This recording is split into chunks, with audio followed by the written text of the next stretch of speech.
You don't want to get mixed up with a guy like me. I'm a loner. A rebel. Let's see what the damage is, shall we? Oh my god, oh my god, oh my god, oh my god. I am so soft for this scene. Sarah and I have been looking closely at Tim Burton's most notoriously Burtonian films for the last couple of months now. Nightmare Before Christmas, Edward Scissorhands, Corpse Bride, and Batman all fall into this category. But there was always one that stood out to me, one that is more of a genre piece than a true Burton movie.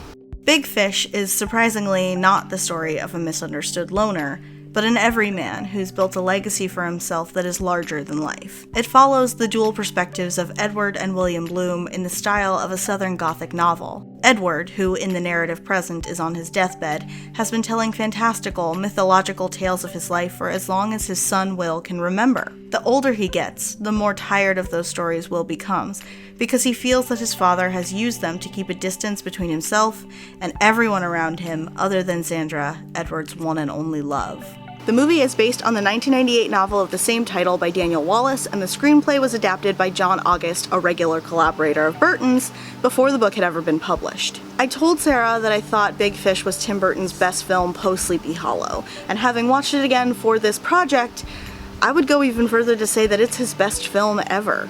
It's emotional in ways his other films only barely touch on. It's visually stunning, both in light and dark scenes. There's always something to look at, something to be invested in, something to be mystified by. You constantly wonder where the magic comes from, and when you never really receive an answer beyond Edward liked this version of himself more than the real one, you accept it because you realize we all have versions of ourselves that we like more than the real version. That's why we set goals and make New Year's resolutions. It's why we have fantasies of the fantastical and personal varieties. It's part of the reason we write memoirs and why we often think of the past with fond nostalgia. I stand firm in saying that Big Fish is Burton's most artistic, most meaningful, and ultimately best film.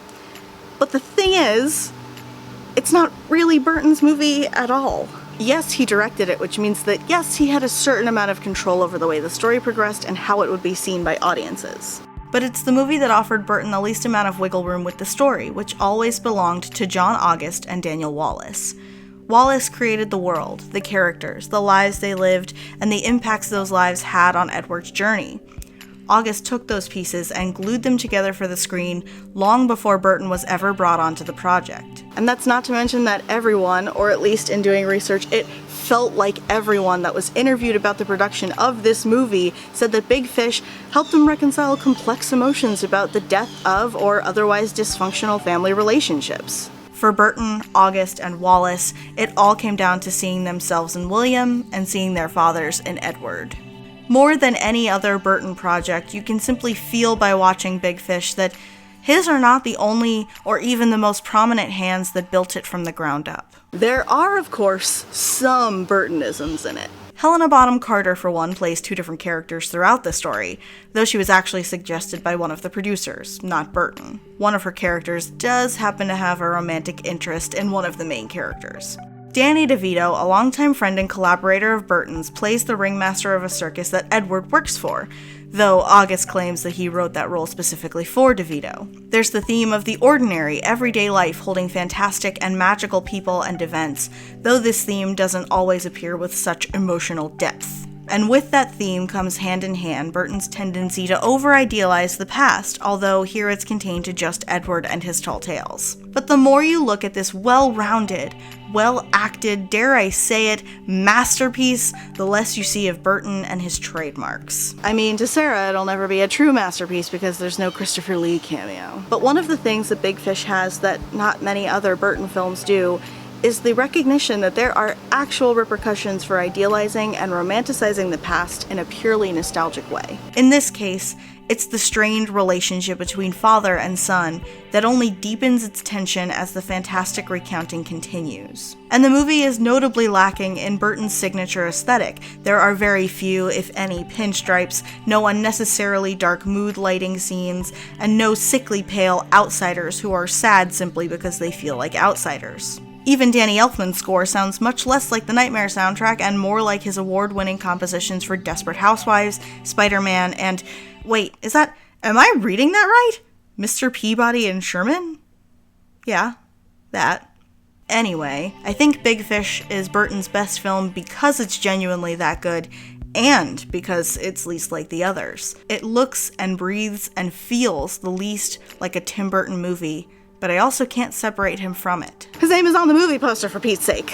What I can say is that this movie is art. It's art with emotion, meaning, and a message. It's not just art for the sake of art like some of Burton's other works. It's magical and romantic, tense and quiet, and clearly it's a relatable story because to some extent, we all feel distance from our family members. We all want to bridge that gap because human connection is what keeps us alive. And none of us want to watch our close ones die, especially not without reconciling differences. It's about the highs and lows of a long, storied life, and that, according to Burton himself, some things in life aren't literal.